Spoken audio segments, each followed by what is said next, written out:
others in the work that was important to Tom. The Thomas Marchione Food as a Human Right Student Award was created. I'm pleased to be here for the announcement of the first award. I will read a tribute to Tom that was written by a good friend of ours, Jerry Gold. Tom was one of those people determined to leave the world, or at least his portion of the world, better than he found it. Doing good is a complicated job. There are hidden obstacles, both in the world around you and within yourself. Poverty, hunger, malnutrition, problems that Tom dealt with daily are commonplace for 1/3 of humanity. Why are people malnourished, and why is it so hard to create solutions to end malnutrition?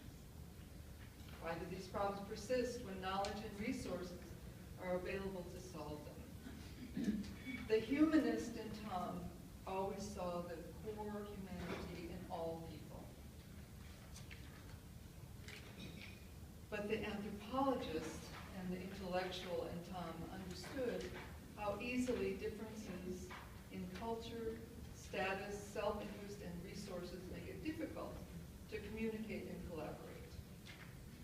His approach was to help people discover the rules of the bigger game, to improve understanding of how people create and use ideas and organizations to feed the world. Tom had that extra sense of purpose and commitment that drove him beyond the satisfaction of gaining insights just for himself. He was determined to apply his life to turning ideas into actions in the service of more vulnerable people. His abilities as a questioner and explainer were very useful. He questioned policies and bureaucracies in the U.S. and international agencies. But he worked with those realities and tried to explain them to himself and others. He knew that modern institutions and policymaking, for all their frustrations, are also susceptible to rational ideas and progressive thinking. They are the basis for setting the rules of the game and are the most reliable way for nations to discover how to live together and improve lives. His professional work, his writings, his participation in conferences were an effort to bring the power of national and international institutions to the service of communities and people in need. He particularly admired community-based organizations, non-governmental organizations, the NGOs of the world, because they mediated local needs and international resources. In a world of global influences, he saw NGOs as the necessary incarnation of what we, in the U.S., used to call self-help or help your neighbor, or what his religious beliefs required. Love your fellow as yourself. Treat others with the respect and generosity of spirit as you would have them do unto you. I hope that all the award recipients in this year and in years to come have Tom's extra sense of purpose and commitment, as well as being questioners to his standard. Matthew Canfield, there you are, Matt. I hope your work in food sovereignty will be useful and that this award will be helpful to you. Thank you very much to John Brett and other members of the Society for the Anthropology of Food and Nutrition for bringing this prize to life. And special thanks to Ellen Messer, who worked long and hard with Tom. Thank you to members of my family who are here this evening. Tom's sister, Jane, and her family. Daughter, Adriana, and partner, Mitch Ryder, and our son, Matthew. It's a joy and comfort to have all of you here. Thanks to all of you.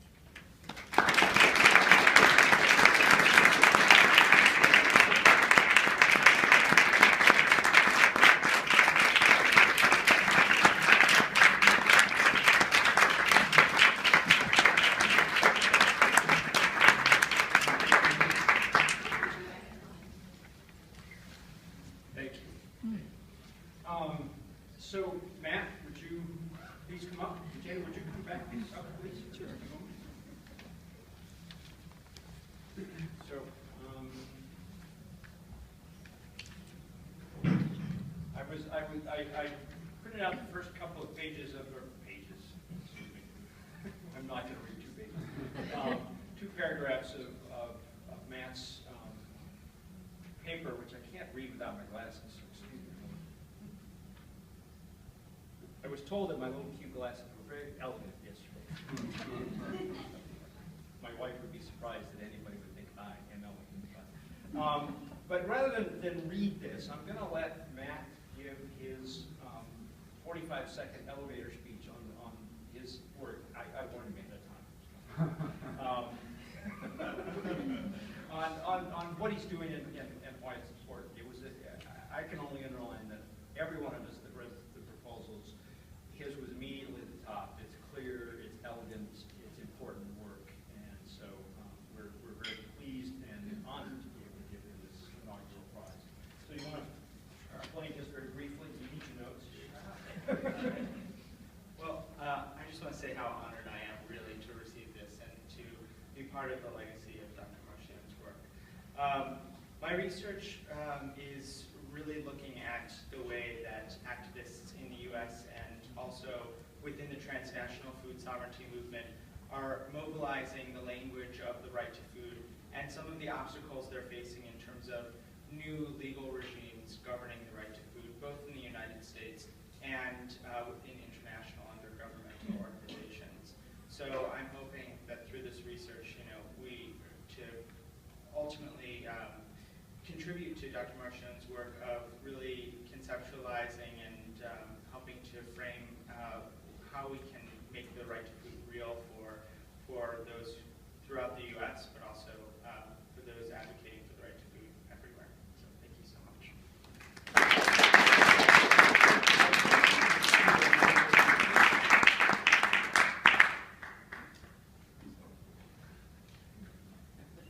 They're everywhere.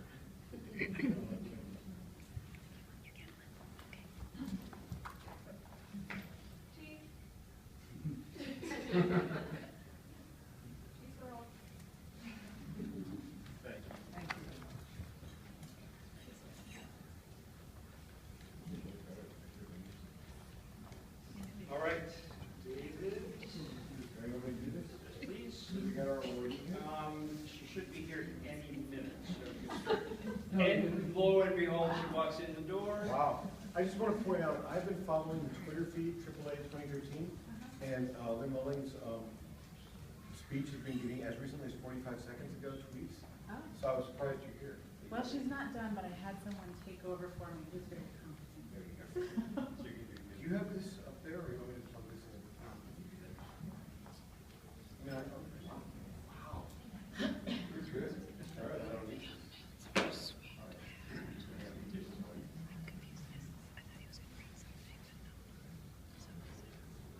All right, so the other award